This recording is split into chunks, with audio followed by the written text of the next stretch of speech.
Good morning, Peyton. How are you doing today? I'm doing good, buddy. How about you? Oh, man, I'm here in the South. It's raining, but that's okay. That's what makes Halloween haunting. That's right. That's right, man. That is right. Look, got all the farm crops out, man. That's what it's all about. Hey, look, am I seeing high noon on your hat there? Yes, you mean take it off? No. Dude, not everybody understands. You're what now? I'm sponsored by High Noon. I love it. Then sponsor all away, dude, because I'll tell you what, you couldn't ask for a better little getaway than High Noon. Ain't no doubt, man. Dude, they got me a cooler. I got all kind of fancy stuff over here, man. That is so cool. How did you even hook up? I mean, let's give them a good plug. I mean, if they're going to sponsor you and you're on this show, let's do it. Let's do it, man. Look, hold on. Let me get my bag for you. Hold on.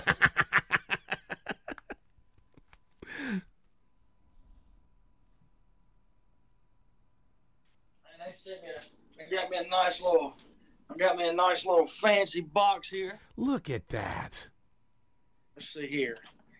And look at my little High Noon cooler here. Look, oh my God. Dude, they need to be putting those inside these stores and stuff like that and selling that stuff for Christmas. Ain't no doubt, man. Dude, I was like a little kid in the candy store when I got this. My wife was like, "What are you doing?" I said, "Hey, I was over here freaking pumped up, son. I was like, I think I drank everything that they sent me the first time." But you know what's really cool about it is it's very refreshing. You can have it on the rocks or you can just pull it right out of the can. And I like You're exactly right. And you know, so many times there's a lot of flavors that don't go good with that aluminum can, but man, it really does. Yeah. Oh, I love them, man. I tear them up, son. I tear them up. I just wish they came in bigger cans, you know, like Red Bull and stuff. I know, right? I know. I'm gonna need them to step it up a little bit. I'm gonna need them to in 2-liter bottles is what I'm gonna need them to do. So what has the journey been like for you to be on NBC's The Voice? Because what I love about this show is that the performers come with a story. They come with a connection to music. You have lived the life. Yeah, man, absolutely, man. It's been, like I said, man, it's been the most incredible thing I've ever done, man. Like, just the relationships and the friendships, and what I couldn't get over was just how organized they are, man. Dude, it's incredible to see. You look up and you got 300 workers out there doing their job, man. It's just fascinating to be a part of it, man. It's just incredible. Just incredible. Which is the very reason that I wish that a lot of these rock venues or even country music venues or whatever venues would let us go in when they're building the stage, because all of those people involved make that 2-hour moment happen. Absolutely, man, dude. And like you said, man, there's people that you'll never see on TV that, I mean, they deserve all the credit, man. They're busting their butts from 3 o'clock in the morning till 2 o'clock the next morning. It's awesome, man. I mean, they put some work into it. Now, like I said, I'm just glad to be a small piece of the puzzle in it, man. It's I think the hero to me at a lot of shows, the person that's up on the catwalk. Because where do they get the confidence to be that far above people? Absolutely, man, dude. It's nuts. You're exactly right. When you reach that point where you've got several tour buses and you've got like many semis that are carrying your stage forward, are you going to have a relationship with all 300 of those people? Man, absolutely, man. And I'm an assistant basketball coach, so I know how important relationships is, man. Like I said, relationships are everything, man. Because look, at the end of the day, I mean, yeah, you can have all these prized possessions and everything, man, but it's the relationships that carry you through life, and that's what lasts a lifetime. So that's a huge part of who I am, and just I'm a relationship kind of guy, and I respect people for what they do, man. I just love it. Let's talk about being a basketball coach, because as a martial artist, the many things that I learned in class when it comes to the mind, body, and soul, I utilize in the everyday world. Do you teach your students the same thing? There are going to be things on this court you're going to learn that you can use out there. Absolutely, man. It's just life lessons when we tell them all the time. And I actually work for my brother, who's the head basketball coach, Wesley Aldridge. And I will say, man, what's is I played sports, and at the time, I never really understood the big picture of what the coach was trying to do. And I just thought it was about the wins and losses. And then really once my brother took over the program and I actually started being a part of that, then you realize, man, it's literally sports are so great in a way because it teaches you life lessons. It's like having a boss one day. If you don't do what your boss tells you to do, guess what? You're gone. Yeah. And as far as being a coach, man, it's just you can be a role person or a father figure, I would say, to these kids. You don't know what's going on at home, and just for you to be there for them and they trust you. I mean, that's what it's all about, man. Is having that trust and bond with the kids and let them know that you're gonna be there with them through anything they got, man. And that's what it's all about. One of the things that I learned as an instructor for martial arts is the fact that I always called it the under the breath talk, where you walk up to them and go, "Come on, dude, let it go, come on, I know where your mind is, let it go." And they need that leadership where somebody is going to support them. They do. You're exactly right. Yeah. Exactly right. Do you see that as God working through you to reach them? Because I mean, you're very active in that world as well.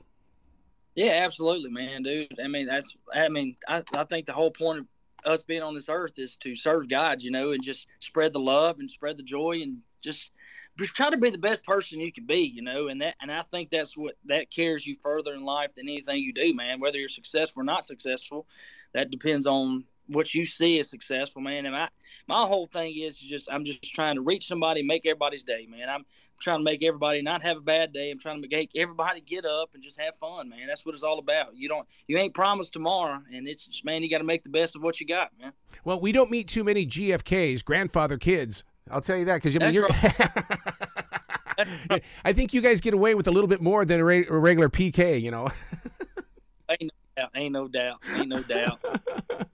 Well, we do have something in common, and that is that we had men come into our lives that treated us like real children, and that father in my life became the leader of my soul. I mean, what was that experience like for you? Because there's a lot of broken families that are still trying to come together, but there's that other guy. Oh, he's with my mom. Let him be a father.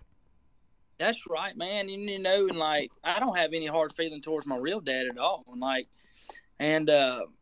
Like, he knows he's messed up with me and my brothers, and I mean, I respect him for knowing that, and just, I mean, I talk to him like I should? No, I don't. But my stepfather, Rodney Lamb, man, like I said, he was literally an angel sent from above, and man, for him to come in here and actually, we wrote a song about it. It's called Daddy. Wow. It's one of those songs. It's just incredible, man. It's just, I'm glad to be able to pay my respect and dues back to him for being able to do what he did for us. Like I said, he had 4 kids of his own. He was in his mid-50s, and he didn't have to take 3 boys in. That's it. 3 young, I mean, just to see that and the respect, and it just means a lot. He's everything to me. Yeah, my dad came with 3, and then what he did, instead of going out and buying a new house, we built the house. All of us kids were up on that roof. We were putting shingles on, ripping down houses to get wood and all that kind of stuff. Oh my God! But yet today, I understand it. Absolutely, man. You're exactly right, man. It's been a blessing, and for somebody to, just as a young boy, and I was young, I mean, at 3 years old, I mean, you know what's going on, but you don't know what's going on. Mm-hmm. But to see, man, how you're supposed to treat a wife and how to be a husband and how to be a father, man, that's gonna last with me forever. Yeah. And that's why I hate to see broken homes, But I mean, there's always can be a positive out of something, and it's just how you make it. And I'm just proud that he had a great impact on me, and it's a blessing, man. I'm very fortunate for what he did for us. Well, you take the word and you activate it. And when you talk about broken homes, listeners need to understand that you also help people repair their homes. Dude, that's a big heart. Absolutely, man. And I mean, that's just coming straight from the heart, man. And that's the fact, man. It's just the truth that, like I said, you can have a broken home, but, man, you just got to find something good in it. And I know every broken home is not a good situation. And, of course, no one wants a broken home. And because especially with kids and stuff involved, you don't want that. But, man, you just got to make the most out of it and be the best you can be. What are the young adults thinking these days? Because I work with a lot of young adults, and I try to talk to them about the real world and conditions of what is happening globally with the different decision makers and stuff like that. They're not talking. Are you running into that same thing?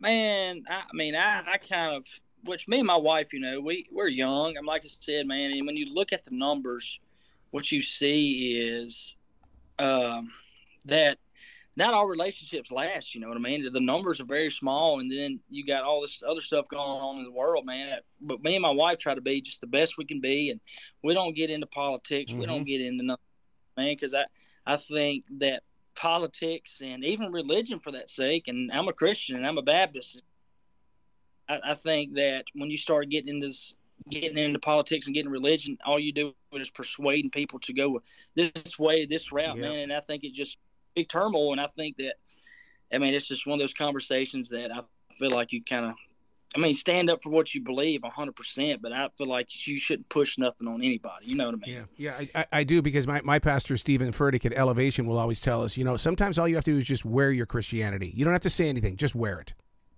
That's right, man. People can see read your body and how you live your life to know what kind of person you are. You know what I mean?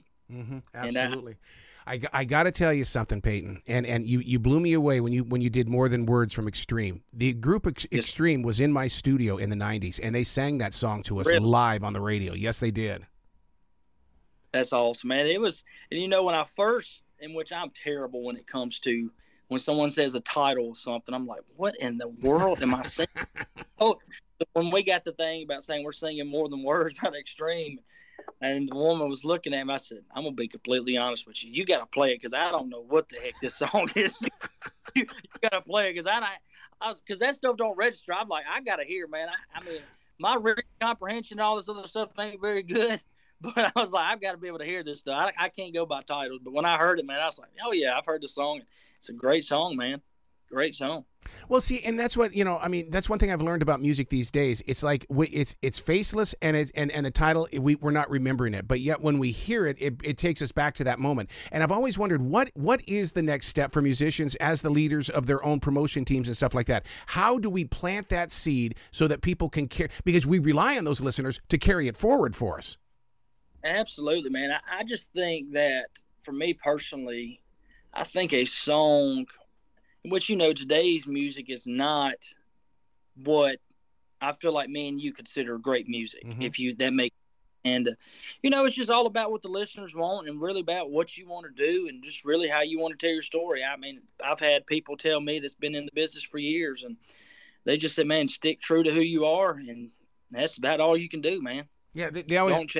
Chase that fame, chase that trend. Don't do all this stuff. He said, if you chase the trend's going, you ain't gonna never. That is so true. They always say, I don't sit down to write a hit song. I just do what I'm told in that moment of now. Absolutely, man. And dude, and like I said, man, I've got hooked up with some of the best writers in the world, man, and they've changed my life, man. Just to see people, I've never done co-writing ever in my life until I got to and once I started going to Nashville, man, I got hooked up with a guy named Will Rambo and Cherie Austin. I want to give a shout out to them. And I don't know if you know who Will Rambo is, but pretty much Roy Orbison. You know Roy Orbison. Yeah.